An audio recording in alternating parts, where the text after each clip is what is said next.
Okay, hello guys. हम जो है आज देखेंगे मॉडल क्वेश्चन पेपर सेकंड, और जो खास जरूरी है हमारे आरआरबी नौसर सीएससी सिविल के एग्जामिनेशंस के लिए। ठीक है, तो ये जो क्वेश्चंस है ये मोस्टली यही एग्ज़ाम्स के लिए इम्पोर्टेंट रहेंगे। नर्सिंग के कोई भी कॉम्पिटिटिव एग्ज़ाम्स हो, सीआरई एम्स भी जो अभी आ रही है 26 फरवरी है ना, तो ये सबके लिए इम्पोर्टेंट रहेगा। तो हम जब स्टार्ट करते हैं उसके पहले हम एक सुंदर सा मोटिवेशन कोट देखेंगे और सेशन की शुरुआत करेंगे। ठीक है, तो देखो ये आपको क्या कहना चाह रहा है कि शिक्षा ही सही मायनों में मानव जीवन में से अज्ञानता के अंधकार को मिटाता है। ठीक ठीक है, एजुकेशन एकमात्र ऐसी चीज़ है कि वो सही मायनों में मानव जो जीवन है उसमें जो अंधकार है किसका, अज्ञानता का, ठीक है, उसको मिटाता है, दूर करता है। ठीक है, तो इसी के साथ हम सेशन की शुरुआत करेंगे। तो सबसे पहले जो भी लोग मेरे चैनल में फर्स्ट टाइम जुड़ रहे हैं वो लोग चैनल को सब्सक्राइब और शेयर करना बिल्कुल मत भूलना, और वीडियो को जो है लाइक और कमेंट भी जरूर डालना। ठीक है, देखो यहाँ पे क्वेश्चंस क्या दिखा रहा है आपको कि active immunization following exposure is given most commonly for. Active immunization जो है वो किसके लिए देते हैं मोस्ट कॉमनली? पोलियो के लिए, रेबिस के लिए, प्लेग या मिजल्स। तो एक्टिव इम्यूनाइजेशन होता है रेबिस, हाइड्रोफोबिया, जब आपको डॉग बाइट हो जाता है तब। तो ऑप्शन नंबर बी यहाँ पे करेक्ट रहेगा।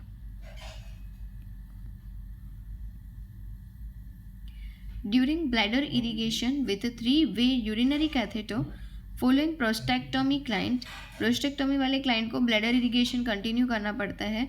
ट्रांसड्यूरेथ्रल रिसेक्शन प्रोस्टेट, बराबर, ये प्रोसेस होती है इसमें, और ये वाला 3-वे बलून उसमें लगता है यूरिनरी कैथेटर। वो कंप्लेन कर रहे हैं of the bladder spasm with the catheter in place, जहाँ पे आपने कैथेटर लगाया है वहाँ पे ब्लैडर स्पाज्म देखने को मिल रहा है। The best nursing advice is, यहाँ पे नर्स जो है वो बेस्ट एडवाइस क्या देंगी कि इंसर्ट न्यू कैथेटर, ये निकाल दो और दूसरा लगाओ। रिमूव द कैथेटर, कैथेटर को ही रिमूव कर दो। एजुकेट कीगल एक्सरसाइज की जिससे पेल्विक मसल्स स्ट्रेंथनिंग होती है वो करवाने के लिए बोलेंगे। या this feeling is normal and he should not try to urinate around the catheter, ये जो है वो ये फीलिंग आना एकदम नॉर्मल है। ठीक है, और should not try to urinate around the catheter, आपको यूरिनरी कैथेटर के अराउंड बाहर बिल्कुल भी ट्राई नहीं करना है कि यूरिन पास करे, है ना। तो ये है कि दिस फीलिंग इज़ नॉर्मल, बराबर। जब ये कैथेटर डाला हुआ है, आपको सर्जरी हुई है प्रोस्टेक्टोमी की, तो ये जो है ब्लड स्पाज्म होना वो कॉमन चीज़ है, ये नॉर्मल है, आपको कुछ भी करने की ज़रूरत नहीं है। तो ऑप्शन नंबर डी यहाँ पे करेक्ट रहेगा।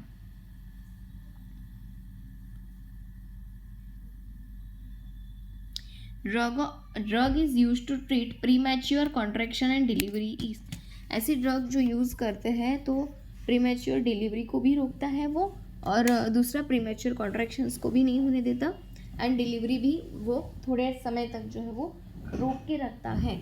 ऐसा कौन है? तो अर्गोट डिराइवेटिव है क्या? ऑक्सीटोसिन है, वो तो यूट्राइन कॉन्ट्रैक्शंस को बढ़ा देता है। ठीक है, और ये तो प्रीमैच्योर कॉन्ट्रैक्शंस को रोकने के लिए है। ठीक है, डिलेड डिलीवरी करवाने के लिए है।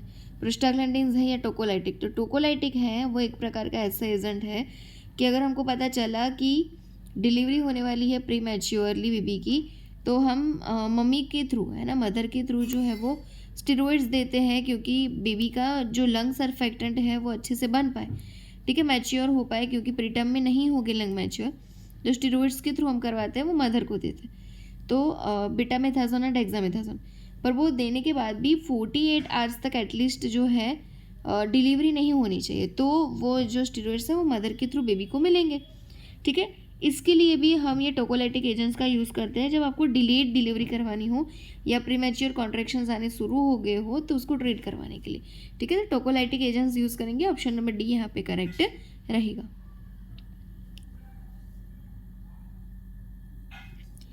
Calcitonin hormone is secreted by, calcitonin hormone कौन सिक्रीट करता है? थायराइड ग्लैंड करती है, एड्रिनल कॉर्टेक्स, पैराथायरॉइड ग्लैंड, या both thyroid and parathyroid gland? तो जो कैल्सिटोनिन हार्मोन है वो थायराइड ग्लैंड जो है वो सिक्रेट करती है। ऑप्शन नंबर ए यहाँ पे करेक्ट रहेगा। Commonest haematological disorder complicating pregnancy is, commonest haematological का ब्लड का ऐसा कॉमन डिसऑर्डर कि जो प्रेगनेंसी में कॉम्प्लिकेशंस क्रिएट करेगा, देखने को मिलेगा, placenta praevia, abruptio placenta, gestational diabetes या एनीमिया। तो ऐसा कौन सा है हेमेटोलॉजिकल डिसऑर्डर जो प्रेगनेंसी में कॉम्प्लिकेशन क्रिएट करवाता है?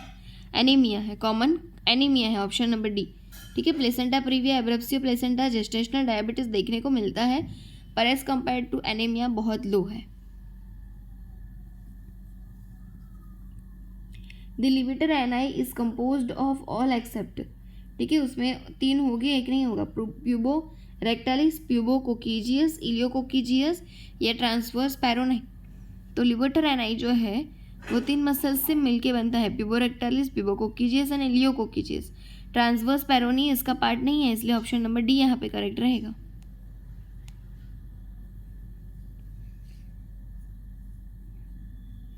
Effect on immobility in genito urinary system is, immobility of the genito urinary system को जो है वो रोकना। ठीक है, यह कौन इफेक्ट करता है? इमोबिलिटी करवा देता है कौन? रीनल कैलिक्यूलाई, यूटीआई या jaundice.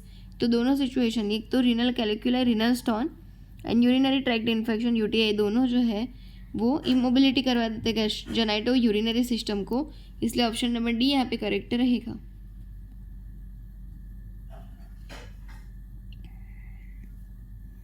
Still birth rate includes death of babies foetus after. Still birth rate हो गया मतलब बेबी फिटस मरा हुआ है, बराबर। तो ये कब बोलेंगे? 20 वीक्स ऑफ द जेस्टेशन के बाद में, 18 वीक्स ऑफ द जेस्टेशन के बाद में, 28 वीक्स ऑफ जेस्टेशन या 32 वीक्स ऑफ जेस्टेशन। तो still birth in rate includes death of baby या fetus after the 28 weeks of gestation जब होता है तब बोलते हैं। तो ऑप्शन नंबर सी यहाँ पे करेक्ट रहेगा। ठीक है, 4 मंथ पे है ना, 28 वीक या फिर 7 4 28 ना, तो 4 मंथ्स पे भी बोल सकते हो। All are abnormal findings in musculoskeletal system except. Musculoskeletal system के रिलेटेड एबनॉर्मल फाइंडिंग है और एक करेक्ट है, नॉर्मल है। पॉजिटिव ऑर्टोलानी साइन, वो तो developmental dysplasia of the hip दिखाता है, वो कैसे नॉर्मल होगा? ठीक है, वो तो एबनॉर्मल है। नो डिफॉर्मिटी और क्रैपिटस, यस ये तो सही बात है, ये तो नॉर्मल है। ठीक है, नो डिफॉर्मिटी, कोई डिफॉर्मिटी भी नहीं दिखना और क्रैपिटस क्लिकिंग साउंड भी नहीं आना, ये तो अच्छी बात है। अल्नर डेविएशन एंड सबलक्सेशन भी एबनॉर्मलिटी है, एंड स्वान नेक डिफॉर्मिटी ये भी एबनॉर्मलिटी है, पर नो डिफॉर्मिटी और क्रैपिटस तो नॉर्मल थिंग है, इसलिए ऑप्शन नंबर बी हमारा करेक्ट रहेगा।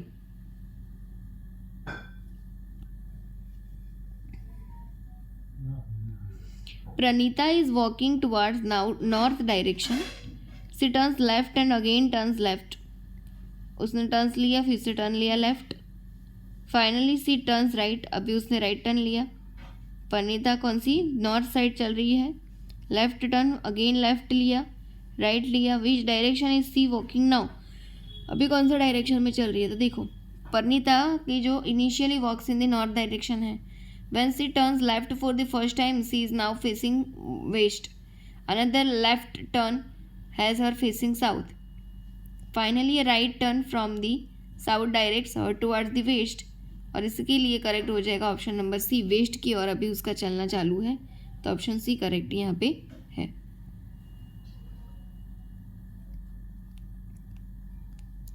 चलो फिर आपको क्या दिखा रहे हैं, देखो कि ध्यान से देखिएगा क्वेश्चन को। Nursing staff members are sitting in the lounge taking their morning break. Staff members बैठे हैं नर्स के सारे और नर्सिंग टीम के, और वो लॉन्च में बैठ के जो है अच्छे से मॉर्निंग का ब्रेकफास्ट ले रहे हैं। अनलाइसेंस्ड असिस्टिव पर्सनल आती है, ठीक है, यूएपी, और tells the group that she thinks that the unit secretary, उनकी जो यूनिट सेक्रेटरी है ना उसको एड्स हो गया, एक्वायर्ड इम्यूनोडेफिशिएंसी सिंड्रोम, ये बताती है आके। And proceeds to tell the nursing staff that the secretary probably contracted the disease from her husband, और बताती है कि ये जो सेक्रेटरी है ना हमारी जिसको एड्स हुआ है, उसको ना ये एड्स की बीमारी उसके हस्बैंड से लगी है। वो is supposedly a drug addict, कि जो ना वो बहुत सारी ड्रग अब्यूज़ करता है। The registered nurse should inform the UAP unlicensed assistant personal that making this accusation has violated which legal tort। तो यहाँ पे कौन सा लीगल टोट जो है वो दिखाई दे रहा है? लाइबल हो रहा है, स्लैंडर, असॉल्ट या नेग्लिजेंस। ठीक है, जिसको क्या बोलते हैं? किसी के बारे में बात ही करना, स्पीच, बराबर, स्पीच से किसी को तकलीफ पहुंचाना, तो वो है slander, as for the slander, as for the speech. और लाइबल जो है वो लिख के, लाइबल मतलब ल मतलब लिख के, राइटिंग में आपको किसी के बारे में गलत बोल रहे हो तो, पर यहाँ पे तो आप बोल रहे हो ना किसी के बारे में गलत, तो वो स्लैंडर है। यहाँ पे क्या आएगा answer, option number B slander. देखो क्या बोला है कि defamation is the false communication. Defamation के ही दो टाइप है, लाइबल एंड स्लैंडर, ठीक है। तो defamation is the false communication और careless disregard for the truth that causes damage to someone's reputation. आप सच ही बताते हैं पर वो किसी की रेपुटेशन को नुकसान कर सकता है। आइदर इन राइटिंग, ये चीज़ आप राइटिंग में लिख के लाइबल दे सकते हो, और वर्बली स्लैंडर भी कर सकते हो। An assault occurs when a person puts another person in a fear of a harmful or offensive contact. Assault का मतलब किसी को डरा धमका के रखना। Negligence involves the actions of professionals that fall below the standard of care for a specific professional group, ठीक है। जो उनका स्टैंडर्ड ऑफ केयर है वो नहीं करना, उनको अच्छे से मेंटेन नहीं करना, वो नेग्लिजियंस है। ओके, प्रोफेशनल ग्रुप के अंदर ये देखने को मिलेगा। क्लियर है, चलो। The nurse is assigned to care for 4 clients. Nurse को असाइन किए हैं 4 clients. In planning client rounds which client should the nurse assess first. जब वो क्लाइंट का राउंड ले रही है तो कौन सा पेशेंट है जिसको वो फर्स्ट देखेगी। Post operative client preparing for discharge with new medication. एक पोस्ट ऑपरेटिव क्लाइंट है, उनको अभी डिस्चार्ज दिया है नई मेडिकेशन के साथ, उसको देखेगी पहले। A client requiring daily dressing changes of a recent surgical incision, अभी अभी उसको सर्जिकल इंसिजन हुआ है और ड्रेसिंग चेंज किया, उसको देखेंगी। Client scheduled for a chest X-ray, जिसका चेस्ट एक्सरे हो गया है afters insertion of the nasogastric tube, तो क्यों देखने की ज़रूरत है, उसका चेस्ट एक्सरे हो गया है नेसोगैस्ट्रिक ट्यूब के बाद। अ क्लाइंट विथ अस्थमा, एक अस्थमा का पेशेंट है, वो requested a breathing treatment during the previous shift. क्या बोल रहा है कि मुझे प्रीवियस शिफ्ट में जो है मुझे ब्रीदिंग का ट्रीटमेंट मिला था। तो हम सबसे पहले किसको देखेंगे, या सबसे पहले हम देखेंगे यही ऑप्शन डी वाले पेशेंट को, कि जिसको अस्थमा है, जिसको bridging musical whistle like sound देखने को मिलते हैं। कब, तो ये हमको मिलते हैं एक्सलेशन के टाइम, ठीक है। और दूसरी बात, ये लोअर जो एयरवे है उसके अंदर ऑब्स्ट्रक्शन को शो करता है, तो ऑप्शन नंबर डी यहाँ पे करेक्ट हो जाएगा।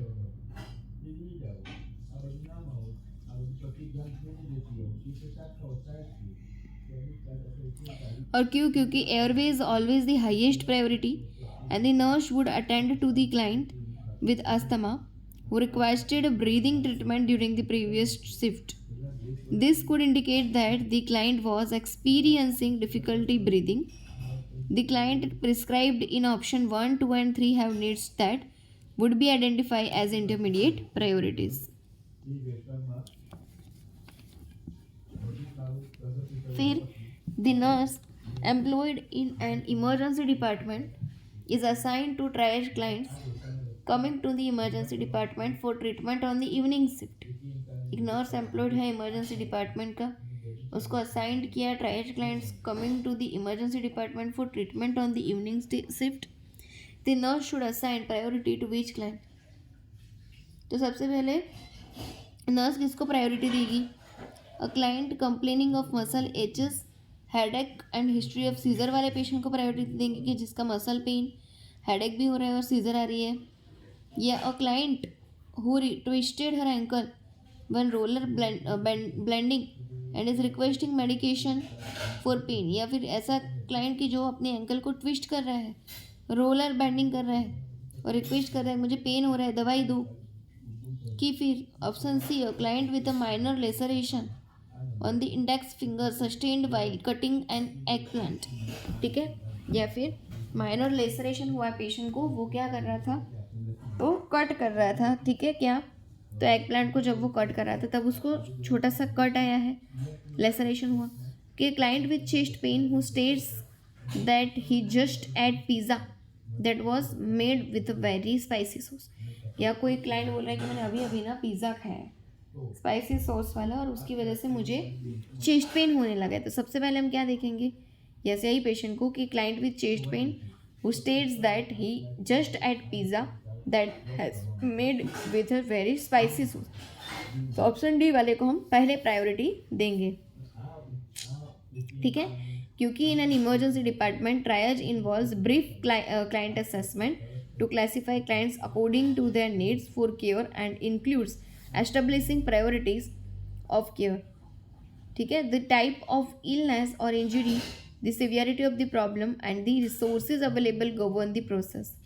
Client with trauma, chest pain, severe respiratory distress or cardiac arrest, limb amputation and acute neurological deficits or who have sustained chemical splashes to the eyes are classified as emergent and are the number 1 priority. Clients with conditions such as simple fracture जिस client को है, asthma without respiratory distress, fever, hypertension, abdominal pain है और renal stone है, have urgent needs and are classified as a number 2 priority. अभी class 3 priority में किसको रखेंगे, तो clients with condition such as उसको माइनर लेसरेशन, स्प्रेन और कोल्ड सिम्टम्स है are classified as non urgent and are number 3 priority, ठीक है.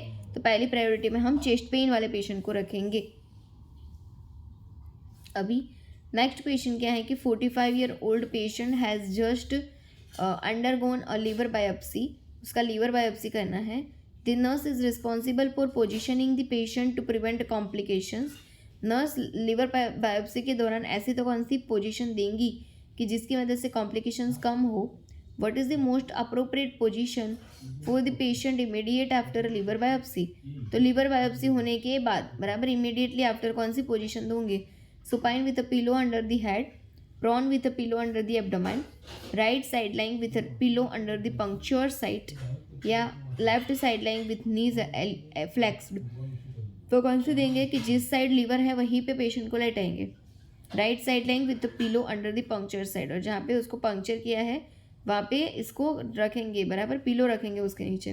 तो right side lying position with pillow under the puncture side, ये पोजीशन देंगे after liver biopsy. Option number C correct रहेगा, ठीक है. After liver biopsy placing the patient on their right side, ठीक है. लीवर बायोप्सी के बाद पेशेंट को राइट साइड जो है लेटाना है. Applies pressure to the puncture side, puncture side पे प्रेशर देना है, जिसके लिए आप पिलो का भी यूज़ कर सकते हो. Reducing the risk of the bleeding, this position helps compress the biopsy side and minimise the chance of the haemorrhage. उसकी वजह से जो है ये पोजीशन से पेशेंट को जो बायोप्सी साइड है वहाँ पे क्या हो जाएगा, कंप्रेस कम लगेगा और इसकी वजह से हेमरेज होने के, ज़्यादा ब्लीडिंग लॉस होने के जो चांसेस है वो कम रहेंगे. A patient is scheduled for a thoracentesis to relieve pleural effusion. Chest wall drainage system देखा था ना, वाटर सील ड्रेनेज सिस्टम, इसकी बात हुई कि जिसको थोरासेंटेसिस हुआ है to relieve pleural effusion, pleural effusion को रिलीव करवाने के लिए थोरासेंटेसिस किया है. The nurse prepares the patient for the procedure, nurse जो है पेशेंट को प्रिपेयर करती है प्रोसीजर के लिए. Which position is most appropriate for the patient during thoracentesis, कौन सी पोजीशन देंगे थोरासेंटेसिस प्रोसीजर के दौरान. Supine with the head of the bed elevated to 30 degree, ये तो जब आईसीपी इंक्रीज हो तो उसको नॉर्मल लाने के लिए देते हैं. Side lying with the affected side up, sitting upright, leaning forward over a bed side table, Trendelenburg position. तो इसमें कौन सी पोजीशन देंगे थोरासेंटेसिस के लिए, yes, sitting upright, leaning forward over a bed side table, ठीक है. ऑप्शन नंबर सी करेक्ट रहेगा. This position allows optimal access to the pleural space and helps the diaphragm drop, reducing the risk of the puncture to other organs during the thoracentesis. और दूसरा इसके लिए भी कि thoracentesis procedure के दौरान आपका जो नीडल है वो कहीं और किसी और ऑर्गन को पंक्चर ना करे, उसको भी कम करने के लिए भी ये करते हैं.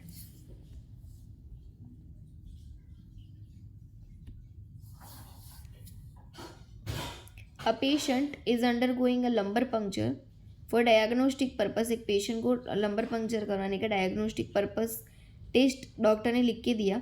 The nurse needs to position the patient appropriately. Nurse को अप्रोप्रिएटली पोजीशन देना पड़ेगा. What is the best position for the patient during a lumbar puncture? Patient को जब लंबर पंक्चर देना है तब कौन सी पोजीशन में पेशेंट को रखेंगे, ठीक है. तो लंबर पंक्चर हमको पता है कि जैसे बच्चों के अंदर L4 L5 एंड एडल्ट के अंदर L3 L4 पे करते हैं। यहाँ पे prone with the head turn to one side position, supine with trees based bent and a below under the head, sitting on the edge of the bed with legs dangling, side lying with knees drawn to the chest। Side line में सोना है, नीज को जो है chest तक bend करने हैं और उसको चीन भी टक होनी चाहिए। फिटल एटीट्यूड पोजीशन पढ़ते हैं ना, ऐसी पोजीशन। तो क्या आएगा, side line with knees drawn to the chest and chin tucked. Option number D यहाँ पे करेक्ट रहेगा। This position helps to flex the spine, ठीक है, widening the spaces between the alternatively widening the spaces, ठीक है, between the vertebra for easier needle insertion. Alternatively the patient may sit with their back curved forward, ठीक है, ये भी उसको बोल सकते हैं। A patient's intravenous line is discontinued, IV cannula डाला था और वो डिसकंटिन्यू हो गया है। And the nurse is left with used plastic IV tubing and a catheter, और नर्स वहीं पे जो है वो प्लास्टिक IV ट्यूबिंग और कैथेटर को छोड़ देती है। In which colour coded bag should this items be disposed of, तो कौन सी कलर कोड की बैग के अंदर आप IV ट्यूबिंग्स और कैथेटर को डिस्कार्ड करेंगे? रेड बैग के अंदर, येलो बैग के अंदर, ब्लू कंटेनर के अंदर के ब्लैक बैग के अंदर। तो येलो में तो हम ह्यूमन एनाटॉमिकली पार्ट्स को, ठीक है, फिर येलो जो बोलते हैं इसके अंदर हम येलो के अंदर जो है कि कौन सा, यस, ब्लड बैग को भी हम उसी के अंदर जो है वो डालते हैं, है ना। तो और ब्लू के अंदर हम क्या डालते हैं, यस, एम्पुल्स और सब डालते हैं, ओके। और जो ब्लैक बैग है उसके अंदर भी कुछ डालते हैं, पर रेड बैग जो है उसके अंदर हम प्लास्टिक मटेरियल डालते हैं। इसके लिए यहाँ पे भी क्या पूछा है आपको, plastic IV tubing and catheter, तो क्या आ जाएगा उसके अंदर, यस, रेड बैग के अंदर डालेंगे। ऑप्शन नंबर ए यहाँ पे करेक्ट रहेगा। Plastic waste such as the IV tubing, catheters and urine bags जो है should be disposed of in the red bags for proper disinfection and recycling. A nurse is disposing of the leftover non-cytotoxic medication। Nurse dispose कर रही है जो उसके पास बची हुई या फिर नॉन साइटोटॉक्सिक मेडिकेशन है उसका, such as paracetamol tablets, PCM and normal saline vials. Where should this pharmaceutical waste be composed of, ठीक है, तो ये फार्मास्यूटिकल वेस्ट को कहाँ पे डालेगी, PCM टैबलेट्स और नॉर्मल सलाइन वायल्स जो भरा हुआ है, ब्लू कंटेनर में, ब्लैक बैग में, येलो बैग में, की रेड। तो ऑब्वियसली ये चीज़ें भी कहाँ पे डालेगी, वो येलो बैग के अंदर, ठीक है, जो उसके अंदर पानी और वो सब है वो। बाकी मेन बॉटल और ट्यूबिंग्स को तो रेड के अंदर डालना है। तो फार्मास्यूटिकल वेस्ट है एक्सेप्ट फॉर साइटोटॉक्सिक वेस्ट, ठीक है, इसमें भी भले ही फार्मास्यूटिकल है पर साइटोटॉक्सिक नहीं होना चाहिए, नॉन साइटोटॉक्सिक है तो चलेगा। Should be disposed of in the yellow bags to ensure incineration minimising the risk of the environmental pollution. और ऐसा क्यों, क्योंकि येलो बैग वाले को हम इंसिनरेशन कर देते हैं और उसकी वजह से एनवायरमेंटल पॉल्यूशन भी कम रहता है। अ pregnant woman in her second trimester visits the antenatal clinic for routine care. उसका सेकेंड ट्राइमेस्टर चल रहा है और वो एंटीनेटल क्लिनिक में जाती है डॉक्टर को रूटीन केयर करवाने के लिए। The nurse advises her to get vaccinated. Nurse ने बोला कि आप वैक्सीनेटेड आपने लिया है कि नहीं। Which vaccine is most important for a pregnant woman to prevent neonatal tetanus. तो न्यूनेटल टिटानस ना हो उसके लिए माता कौन सी वैक्सीन लेती है, tetanus toxoid, measles mumps and rubella, ठीक है, या फिर हम बोले कि इन्फ्लुएंजा वैक्सीन या हेपेटाइटिस बी वैक्सीन। तो मदर यहाँ पे कौन सी लेगी, यस, कौन सी लेगी, टिटानस टॉक्सोइड लेगी। ऑप्शन नंबर ए यहाँ पे करेक्ट रहेगा। मिजल मम्स एंड रुबेला तो देते ही नहीं क्योंकि वो तो लाइव वैक्सीन है, देके तो बच्चा मर जाएगा। Tetanus toxoid is recommended during pregnancy to protect both the mother and the newborn from tetanus. The MMR vaccine is contraindicated during pregnancy because it is the live vaccine और कोई भी live vaccine pregnancy में नहीं देते, contraindicated है। A patient presents to the emergency department after being bitten by a stray dog। एक patient emergency department में आया जिसको अभी अभी जो है कुत्ते ने, बराबर सीरी का जो कुत्ता होता है उसने काटा है। The wound is cleaned and the physician prescribed post exposure prophylaxis। Wound को क्लीन किया, अभी फिजिशियन उसको पोस्ट एक्सपोजर प्रोफाइलेक्सिस दे रहे हैं। Which combination of the vaccine या मेडिकेशन शुड बी गिवन। तो कौन सी वैक्सीन या कौन सी मेडिकेशन देंगे, rabies vaccine only, rabies vaccine and tetanus toxoid, rabies vaccine and rabies immunoglobulin RIG, या टीटानस टॉक्सोइड एंड रेबिस इम्यूनोग्लोबुलिन। तो क्या आएगा, उसको रेबिस की वैक्सीन देंगे और साथ में रेबिस इम्यूनोग्लोबुलिन भी उसको दिया जाएगा। ऑप्शन नंबर सी, ठीक है, ऑप्शन नंबर सी यहाँ पे करेक्ट रहेगा कि rabies vaccine and rabies immuno जो है वो ग्लोबुलिन RIG भी यहाँ पे देते हैं। ऑप्शन नंबर सी यहाँ पे करेक्ट रहेगा। रेबिस पोस्ट एक्सपोजर प्रोफाइलेक्सिस है, कुत्ता आपको काटा फिर आप वैक्सीन डलवाने जाओगे, उसके पहले नहीं जाते हो, ठीक है। तो इसके लिए पोस्ट एक्सपोजर प्रोफाइलेक्सिस है। Includes immediate administration of the rabies vaccine in the, बोल सकते हैं हम कि इसके अंदर rabies vaccine immunoglobulins RIG specially if the wound is severe और अनप्रोवोकन।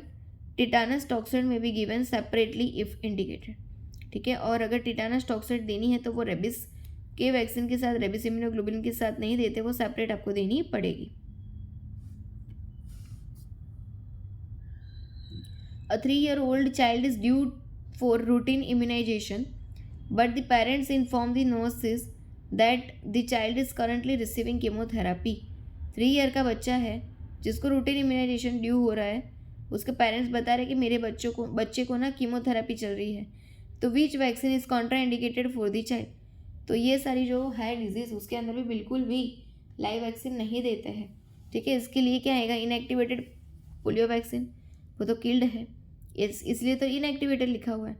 Missile, mumps and rubella, diphtheria, tetanus, pertussis, DTaP या haemophilus influenza type B Hib, तो क्या आएगा इसके अंदर, yes, measles, mumps and rubella जो है वो यहाँ पे बिल्कुल भी बच्चे को नहीं देनी है। ऑप्शन नंबर बी यहाँ पे करेक्ट रहेगा। Live vaccine like MMR are contraindicated in immuno compromised individual also, for example those receiving chemotherapy, because they may cause severe infection. मैंने बहुत ही बड़ा गंदा सा इन्फेक्शन करके रख देंगी इसके लिए। During a routine checkup a nurse finds that the vaccine storage refrigerators temperature is set incorrectly. बराबर, रूटीन चेकअप के दरमियान नर्स देखती है कि जो वैक्सीन का स्टोरेज रेफ्रिजरेटर में होना चाहिए वो इनकरेक्टली किसी ने सेट कर दिया है, चेंज कर दिया है। What is the recommended temperature range for storing most vaccine in the cold chain. अगर सीधा पूछा होता कि कोल्ड चेन में आप वैक्सीन को कौन सी टेम्परेचर के ऊपर स्टोर करते हैं, 0 to 10 degree Celsius, 2 to 8 degree Celsius, 15 to 20 degree Celsius या 10 to 15, तो क्या बोलेंगे हम, 2 to 8 डिग्री सेल्सियस एकदम नॉर्मल है, इसलिए कि ऑप्शन नंबर बी करेक्ट रहेगा, ठीक है। Most vaccine including DTaP, hepatitis B and IPV must be stored between 2 degree to 8 degree Celsius to ensure their efficacy. Temperature below और above these range can damage the vaccines. इससे कम या इससे ज़्यादा temperature vaccines जो है उसको damage कर सकती है। A nurse accidentally places vitamin B vaccines in the freezer compartment. Nurse ने भूल से जो है हेपेटाइटिस B की वैक्सीन को फ्रीजर कंपार्टमेंट में रख दिया।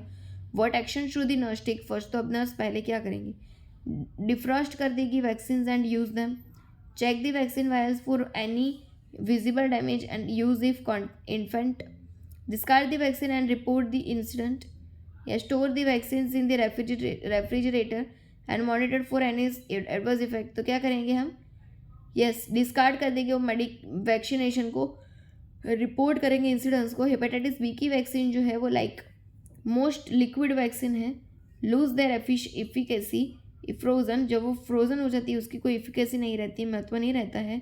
Any vaccine expose to freezing temperature should be discarded, जो फ्रीजिंग टेम्परेचर के अब हो उसको डिस्कार्ड कर दो, as they are no longer effective, क्योंकि वो भी ज़्यादा इफेक्ट नहीं दे पाती है इसके लिए। तो यहाँ पे करेक्ट क्या रहेगा, ऑप्शन नंबर सी जो यहाँ पे करेक्ट रहेगा, ठीक है। हेपेटाइटिस B की vaccine like most liquid vaccine होती है, lose their efficacy in frozen, अपने भूल से अगर फ्रिज में रख दिया तो वो एफिकेसी घुमा देती है अपनी। Any vaccine expose to freezing temperature should be discarded as they are no longer effective.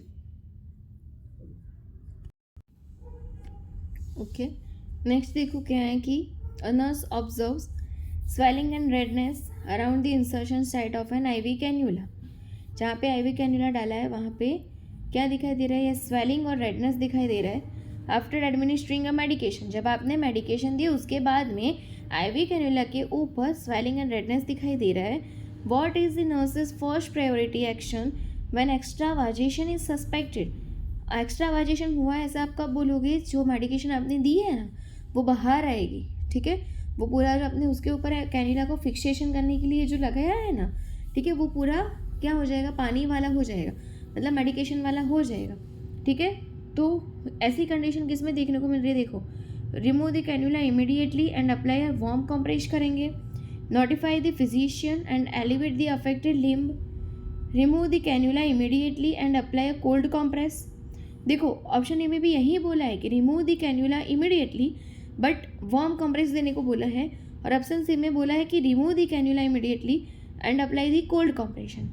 Leave the cannula in place and document the findings. तो क्या करेंगे, कैन्युला को निकाल देना है फटाफट से और कोल्ड कंप्रेशन देना है. ऑप्शन नंबर सी यहाँ पे करेक्ट रहेगा. ठीक है, मोस्टली कीमोथेरापी की और वो सब ड्रग्स में भी एक्स्ट्रावाजेशन देखने को मिलता है. और एक्स्ट्रावाजेशन जो है is the accidental leakage of IV fluids और मेडिकेशन. एक्सीडेंटली लीकेज होने लगता है into the surrounding tissues. Surrounding tissue में the first priority is to remove the IV cannula. सबसे पहले तो आईवी कैन्युला को ऐसी कंडीशन में रिमूव कर देते हैं टू प्रिवेंट फर्दर डैमेज, क्योंकि फर्दर डैमेज ना हो. और cold compress can help minimise the swelling. और कोल्ड कंप्रेशन इसीलिए देते हैं क्योंकि वो स्वेलिंग को मिनिमाइज कर सके वाजोकंस्ट्रिक्शन इफेक्ट से and reduce the tissue damage, और टिश्यू डैमेज ना हो. A patient has an IV cannula in place for several days. Patient है जिसको कई दिनों से आईवी कैन्युला जो है वो एक ही जगह पे लगाया हुआ है. And the nurse is inspecting the insertion site. और नर्स देख रही है जो जहाँ पे से आपने आईवी कैन्युला को लगाया है कि what is the most important signs the nurse should monitor for that suggest an infectious at the IV site. तो ऐसा तो क्या देखेगी कि वो ऐसा बोलेगी कि यहाँ पे तो इन्फेक्शन लग गया है. Redness and warmth at the insertion site, mild swelling around the site, slight bleeding from the insertion site, या pain and discomfort in the limb distal to the cannula. तो क्या देखेगी, यस वहाँ पे अगर जहाँ पे आईवी कैन्युला है इंसर्ट किया वो जगह पे रेडनेस एंड वार्मथ देखने को मिल रहा है तो वो इन्फेक्शन को दिखा रहा है. ठीक है, और अगर यहाँ पे बोला होता कुल तो वो क्या था, इनफिल्ट्रेशन को दिखा रहा है. बराबर, कुल बोला होता तो इनफिल्ट्रेशन को दिखा रहा है. ठीक है, तो यहाँ पे क्या आएगा, redness and warmth at the insertion site. Option number A correct रहेगा. ठीक है, redness and warmth at the insertion site are key indicators है इन्फेक्शन के. This signs in combination with swelling and discharge भी देखने को मिल सकता है. और अगर स्वेलिंग एंड डिस्चार्ज है तो उसके साथ ये बता रहा है कि infection such as the phlebitis और सेलुलाइटिस. फ्लेबाइटिस मतलब कि वेन का इन्फेक्शन इन्फ्लामेशन है. सेलुलाइटिस मतलब कि सेल का infection inflammation. Immediate intervention such as remove कर देंगे कैन्युला को. The initiating proper infection control measures is required.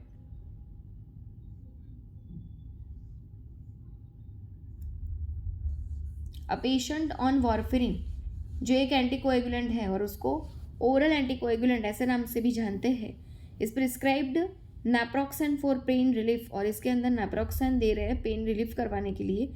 What is the nurse's most important consideration when administering naproxen to a patient on warfarin. तो आप अगर warfarin चल रही है anticoagulant उसके साथ में नाप्रोक्सन दे रहे हो तो क्या ध्यान रखोगे, risk for gastrointestinal bleeding, risk for hyperkalaemia, decrease the effectiveness of the warmth warfarin, या increase the risk of thromboembolism. Naproxen जो है वो एक प्रकार की एनेसेड्स ड्रग है, non steroidal anti inflammatory drugs. और अगर आप वो एंटीकोएगुलेंट्स के साथ में दे रहे हो ना तो रिस्क ऑफ गैस्ट्रोइंटेस्टिनल ब्लीडिंग रहता है. इसके लिए हम वो पेशेंट के अंदर पहले देखेंगे, risk of gastrointestinal bleeding. Option number A यहाँ पे करेक्ट रहेगा. ठीक है, देखो क्या बोल रहा है कि NSAIDs non steroidal anti inflammatory drugs like naproxen inhibit करेंगी प्लेटलेट एग्रीगेशन को and can increase the risk of gastrointestinal bleeding. वो प्लेटलेट्स को क्लम्बिंग नहीं होने देंगी और जिसकी वजह से ब्लीडिंग का रिस्क बढ़ेगा gastrointestinal, specially in patients taking anticoagulants. और स्पेशली तब कि जब पेशेंट एंटीकोएगुलेंट्स ले रहा हो नाप्रोक्सन के साथ में या वॉरफेरिन जो है वॉरफेरिन के साथ में, और वॉरफेरिन के साथ में नाप्रोक्सन या नाप्रोक्सन के साथ में वारफेरिन, दोनों में सिचुएशन सही रहेगी। The nurse should monitor for the signs of bleeding and instruct the patient to avoid alcohol, और साथ में बोलेंगे क्या कि आपको alcohol which can further exacerbate the risk, ठीक है, क्योंकि वो तो रिस्क को बहुत ही बढ़ा देगा, इसके लिए आपको ऐसा कोई भी जो है वो पदार्थ खाना पीना नहीं है। A nurse is caring for a patient who has been taking high doses of ibuprofen. Nurse एक ऐसे पेशेंट को देख रही है जिसने बहुत ही हाई डोज में इबुप्रोफेन ले लिया है फॉर क्रॉनिक बैक पेन, क्योंकि उसको बहुत ही बैक पेन हो रहा था, क्रॉनिक सेवरल मंथ से हो रहा था। What is the most likely complication of prolonged NSAID use in this patient? तो आपने अगर बहुत ही लंबे टाइम तक एनासिड्स का यूज़ किया तो वो क्या इफेक्ट लाएगी, क्या कॉम्प्लिकेशंस लाएगी? Hepatic failure, renal failure, hyperglycaemia या रेस्पिरेटरी डिप्रेशन। तो जब पेशेंट एनासिड्स लॉन्ग टाइम से लेता है तो रीनल फेलियर हो जाता है, किडनी फेल हो जाती है। ऑप्शन नंबर बी हमारा यहाँ पे करेक्ट रहेगा, ठीक है। Long term use of the NSAIDs such as ibuprofen हो सकती है, कैन लीड टू नेफ्रोटॉक्सिसिटी, वो क्या करवाती है, nephrotoxicity, renal failure, this drugs impair renal blood flow, इसमें रीनल ब्लड फ्लो इम्पेयर हो जाता है, एंड ग्लोमेरुलर फिल्ट्रेशन भी, which can lead to acute और क्रॉनिक रीनल फेल्योर, की जिसकी मदद से हमें पता चलता है कि पेशेंट को जो एनासिड्स ले रहा था लंबे टाइम से उसको एक्यूट या क्रॉनिक रीनल फेलियर हो गया है। और इसके लिए हम करते हैं monitoring renal function in patients on long term NSAIDs therapy is essential, ठीक है। इसके जो पेशेंट लंबे टाइम तक एनासिड्स लेता है उसके अंदर जो है वो क्या मॉनिटर करना पड़ता है, तो रीनल फंक्शन को मॉनिटर करना पड़ता है, क्योंकि ये नेफ्रोटॉक्सिसिटी रीनल को फेलियर करवाती है। A patient recently diagnosed with cancer, अभी पेशेंट डायग्नोस्ड हुआ है कैंसर से, refuse to acknowledge the diagnosis, वो अपना डायग्नोसिस मानने से इनकार कर रहे हैं, मुझे ये हो ही नहीं सकता स्टार्टिंग में, और स्टेटिंग डॉक्टर को बोल रहा है कि doctor must have made a mistake, I feel fine, मुझे लगता है ना डॉक्टर ने भूल से मेरा रिपोर्ट ये दे रहे हैं, बराबर, मैं तो एकदम ठीक हूँ। Question, the nurse recognises this as an example of which defence mechanism, इसमें पेशेंट जो है वो कौन सा डिफेंस मैकेनिज्म यूज़ कर रहा है, बराबर, वो ना कर रहा है ना तो क्या आएगा, रिप्रेशन कर रहा है। रिप्रेशन में तो क्या होता है, 55 से 55 तक का बिहेवियर, 55 साल का इंसान जो है वो रोने लगेगा बच्चों की तरह, ठीक है। डिनायल में ना बोल रहा है, प्रोजेक्शन कर रहा है किसी और पे डाल देना, या रेशनलाइजेशन रीज़न दे रहा है, तो क्या कर रहा है यहाँ पे साफ साफ मना बोल रहा है, डिनायल कर रहा है। ऑप्शन नंबर बी जो है वो करेक्ट रहेगा, okay. Denial is a defence mechanism in which a person refuses to accept reality और फैक्ट्स।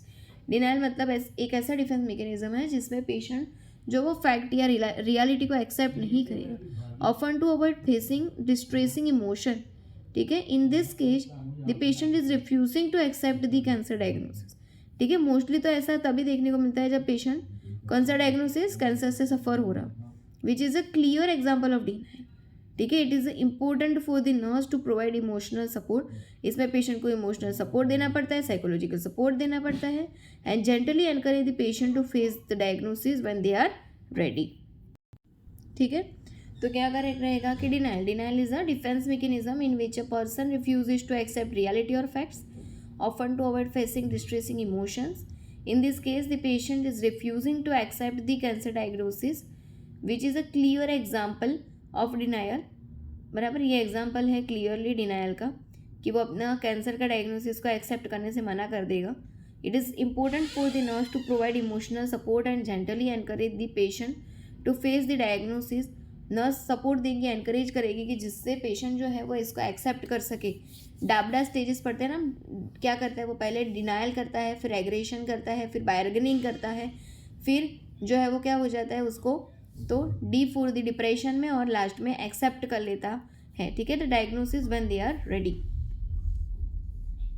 नेक्स्ट, कि a nurse notices a patient with significant anxiety repeatedly accusing other patients of being too noisy and causing distraction। Nurse notice करे patient को जिसको anxiety है, किससे repeatedly accusing कर रहा है वो अदर पेशेंट को, जो बहुत ही नॉइजी हो या फिर कोई डिस्ट्रैक्शन पैदा करते हो। What defence mechanism is the patient most likely exhibiting, projection, regression, displacement या सब्लिमेशन। तो यहाँ पे पेशेंट क्या कर रहा है, और एक्सेप्टेबल ना, तो उसमें आएगा प्रोजेक्शन कर रही है, ठीक है, किसी और पे डाल रहा है कुछ चीज़ें, कि nurse notices a patient with significantly anxiety repeatedly accusing other patient of being too noisy. वो बोल रहा है कि ये पेशेंट बहुत नॉइजी है, ये डिस्ट्रैक्शन को कोज करता है नहीं, पर ऐसा बोलता है। तो ये क्या करता है, किसी प्रॉब्लम को किसी और पे डाल देता है, प्रोजेक्शन करता है। ऑप्शन नंबर ए यहाँ पे करेक्ट रहेगा। ठीक है, कोई डिस्प्लेसमेंट, सब्लिमेशन या रिग्रेशन नहीं है। तो projection involves attributing one's on unacceptable feelings, खुद की अनएक्सेप्टेबल फीलिंग्स को, जो खुद की ऐसी फीलिंग्स है कि जो एक्सेप्ट नहीं कर सकता, और खुद का ऐसा इमोशंस है वो जो एक्सेप्ट नहीं कर सकता, वो किसी और पे डाल देगा।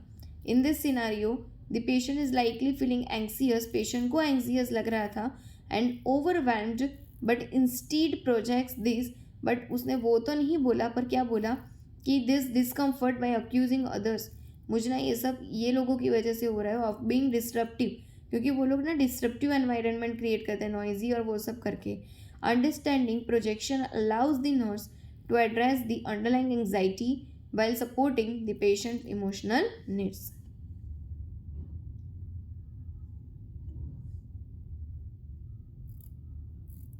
A patient who was recently laid off from their job, अभी अभी उसकी जॉब छूट गई है और बोल रहा है, says I didn't really want to work there anyway.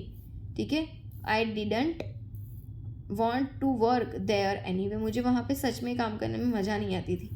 I always hated that job, मुझे हमेशा वो मेरी जॉब से एकदम घृणा थी, नहीं करनी थी। What defense mechanism is the patient using? तो यहाँ पे पेशेंट क्या कर रहा है, उसकी जॉब छूट गई है और उसकी वजह से यूँ बोल रहा है कि मुझे वैसे भी वो जॉब करनी नहीं थी, मुझे वो जॉब करने में वैसे भी मज़ा नहीं आती थी। तो क्या है, रिप्रेशन है, रैशनलाइजेशन, डिनायल या रिएक्शन फॉर्मेशन। तो ये क्या हो रहा है, रैशनलाइजेशन, वो रीज़न दे रहा है कि जो हुआ अच्छा हुआ है, बराबर, मुझे कोई वो नहीं है। तो ऑप्शन नंबर जो है बी यहाँ पे करेक्ट रहेगा।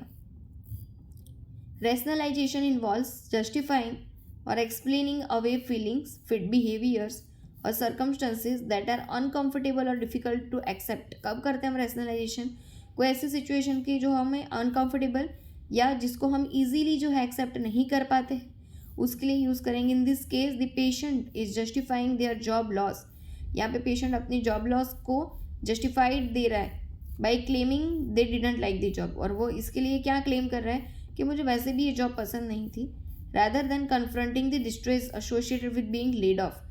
जबकि उसको क्या बताना चाहिए कि मुझे जॉब से निकाला क्यों है, ये नहीं बताता, उसकी जगह बताता है मुझे वैसे भी वो जॉब करनी नहीं थी, मुझे पसंद ही नहीं थी।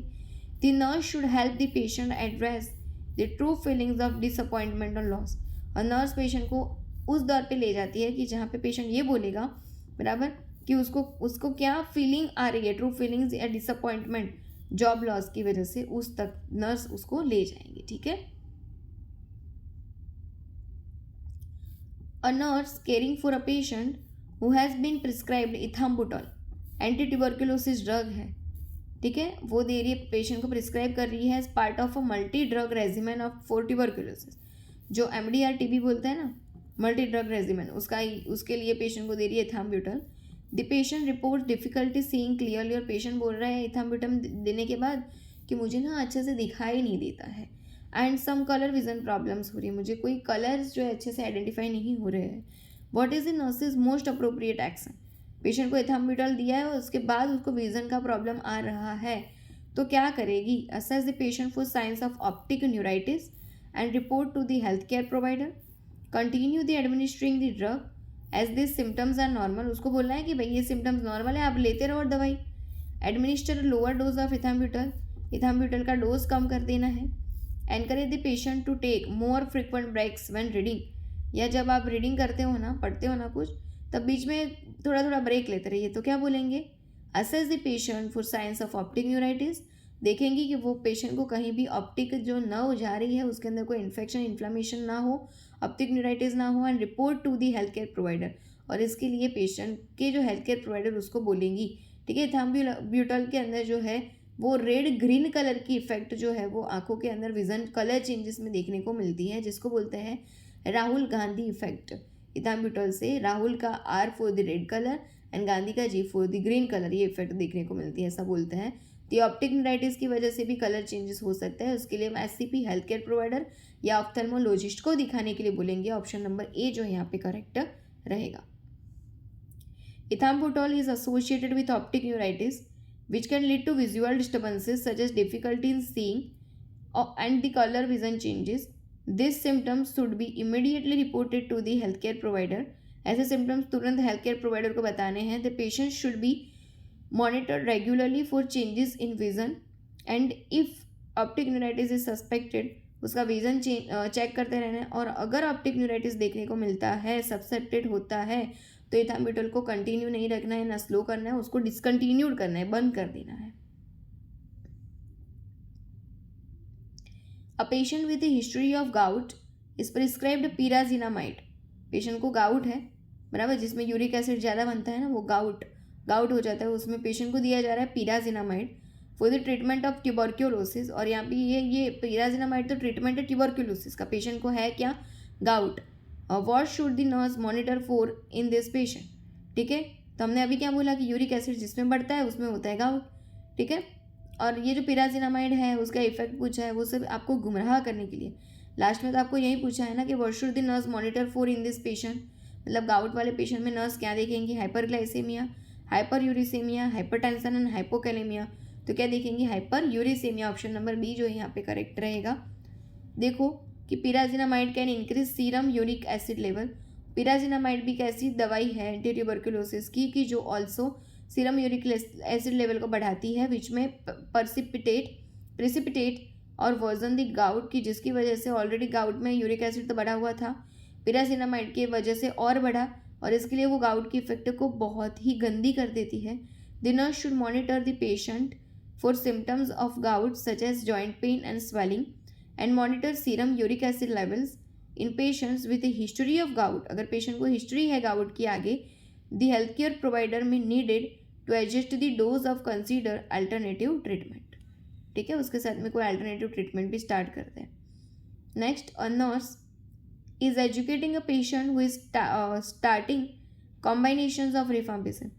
जिस पेशेंट ने रिफाम्पिसिन एंटी ट्यूबरक्यूलोसिस की ड्रग, प्राइमरी एंटी ट्यूबरक्यूलोसिस की जब ड्रग जस्ट स्टार्ट की है कॉम्बिनेशन में, ऐसे पेशेंट को नर्स एजुकेशन दे रही है.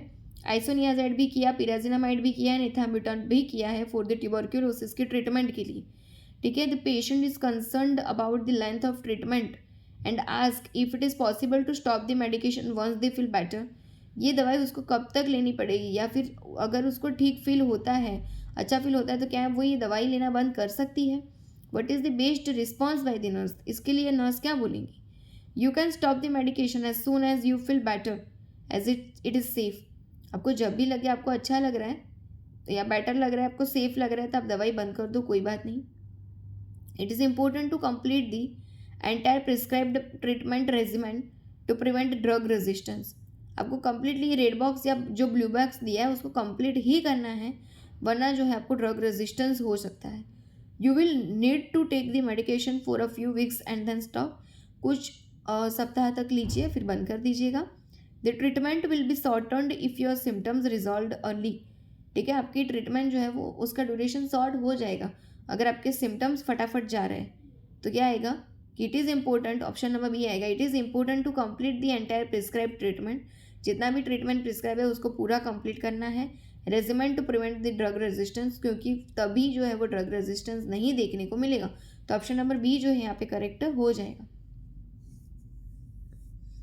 Completion of the full course of the anti tubercular therapy is essential to prevent the developmental of the drug resistant tuberculosis. अगर आप बीच में कोई भी दवाई नहीं छोड़ते हो ट्यूबरकुलोसिस की, तो आपको भविष्य में ड्रग रेजिस्टेंस ट्यूबरकुलोसिस होने का चांसेस कम रहेगा. Even if the patient feels better they must continue taking the medication. अगर पेशेंट को भले ही बेटर सेफ फील हो रहा है फिर भी वो दवाई कंटिन्यू करेगा as prescribed to ensure that all tuberculosis bacteria are eradicated. क्योंकि हमको पता है कि ट्यूबरकुलोसिस के बैक्टीरिया को रूट से ख़त्म किया जा सकता है.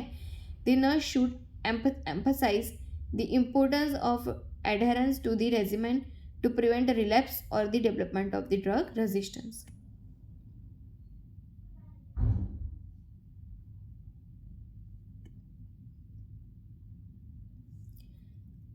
A patient receiving rifampicin for tuberculosis treatment.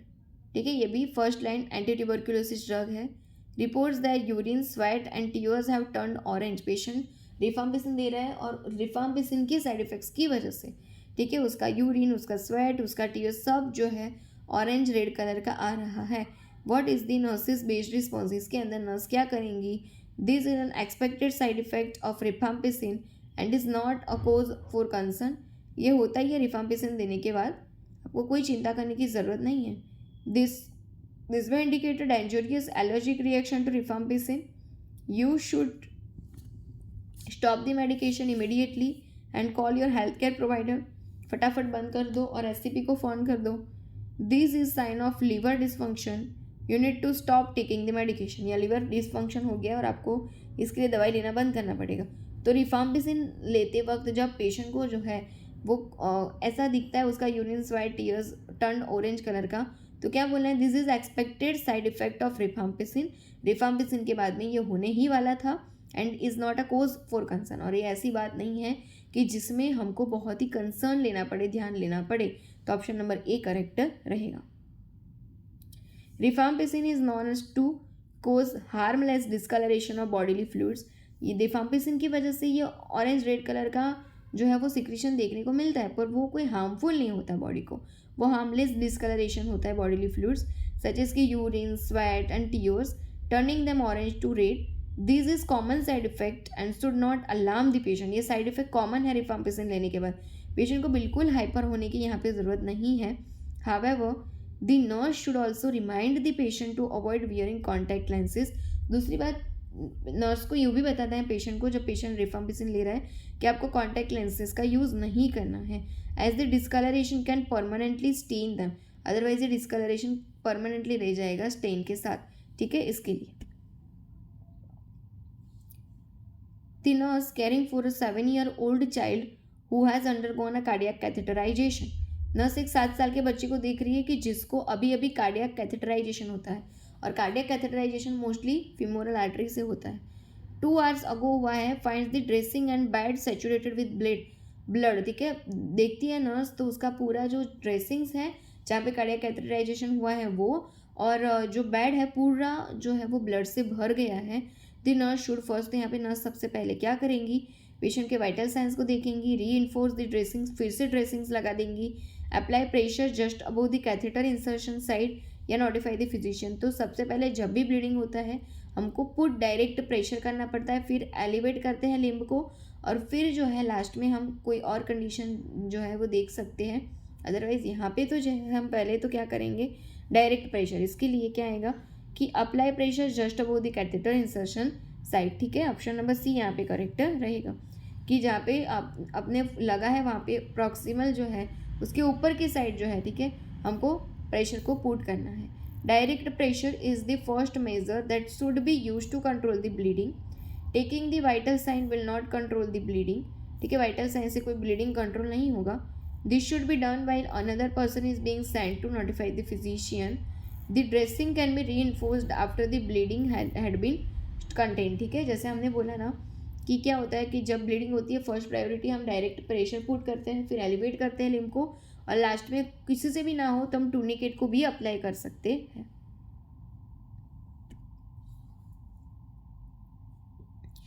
4-year-old child has 4-year-old has been scheduled for a cardiac catheterization। 4 year का बच्चा है, उसको कार्डियक कैथेटराइजेशन करना है। To help prepare the family the nurse should, तो यहाँ पे जो है वो कैसे नर्स तैयार करेगी फैमिली को? Advise the family to bring the child to the hospital for a tour a week in advance. बोल देंगे फैमिली को कि आपको 1 वीक के पहले बच्चे को हॉस्पिटल का टूर करवाने लेके आना है। Explain that the child will need large bandage after the procedure, बच्चे को बड़ा सा बैंडेज आ सकता है प्रोसीजर के बाद में। Discourage bringing favourite toys that might become associated with pain, उसको उसका फेवरेट टॉयज नहीं देना है। और explain that the child may get up as soon as the vital signs are stable, explain that the child may get up, child खड़ा हो सकता है as soon as the vital signs are stable, जब उसके vital science stable आ जाए। तो क्या बोलेंगे कि explain, option number B, explain that the child will need a large bandage of after the procedure, ठीक है, ये प्रोसीजर होने के बाद कार्डियक कैथेटराइजेशन प्रोसीजर होने के बाद बच्चे को बहुत बड़ा बैंडेज आ सकता है। ऑप्शन नंबर बी यहाँ पे करेक्ट रहेगा।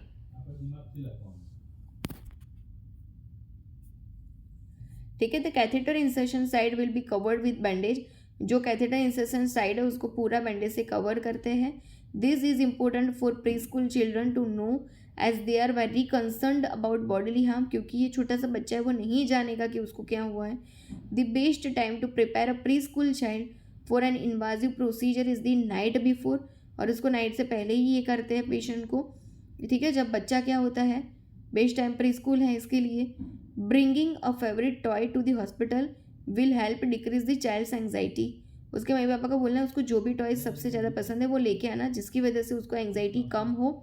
To prevent bleeding the child will be expected to keep the extremity straight for 4 to 6 hour, अगर आपको ब्लीडिंग रोकना है तो आपको एक्सट्रीमिटी को स्ट्रेट रखना है 4 to 6 hour after the procedure, either in bed or on the patient's lap, parents lap, ठीक है। या आपको ये चीज़ बेड के अंदर या फिर पेरेंट्स के लैप, पेरेंट्स को अपने जो है पास बच्चे को दे के भी ये करवा सकते हैं, ठीक है।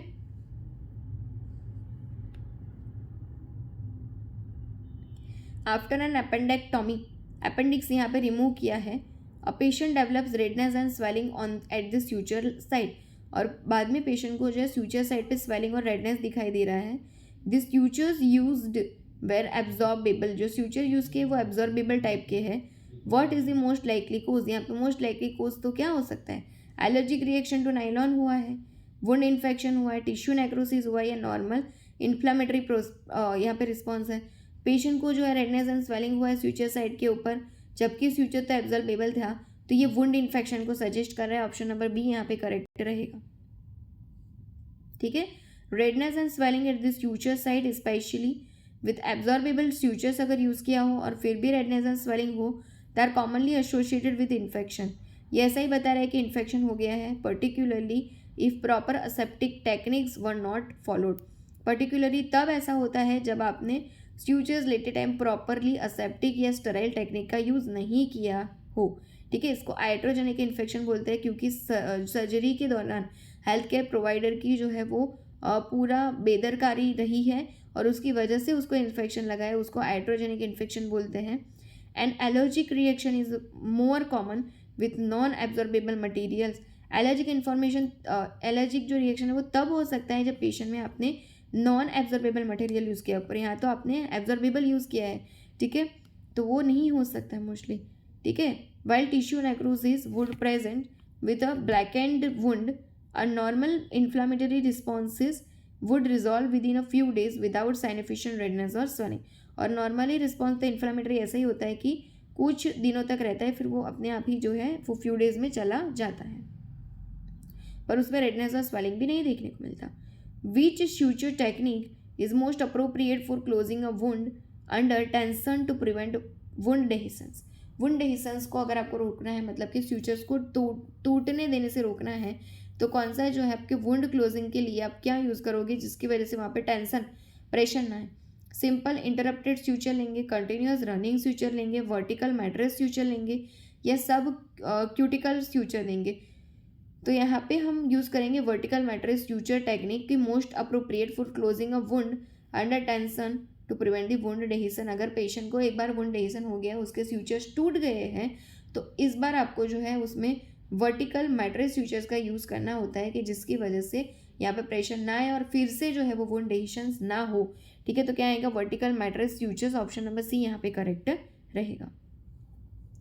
The vertical mattress sutures provides excellent wound edge aversion and tension relief।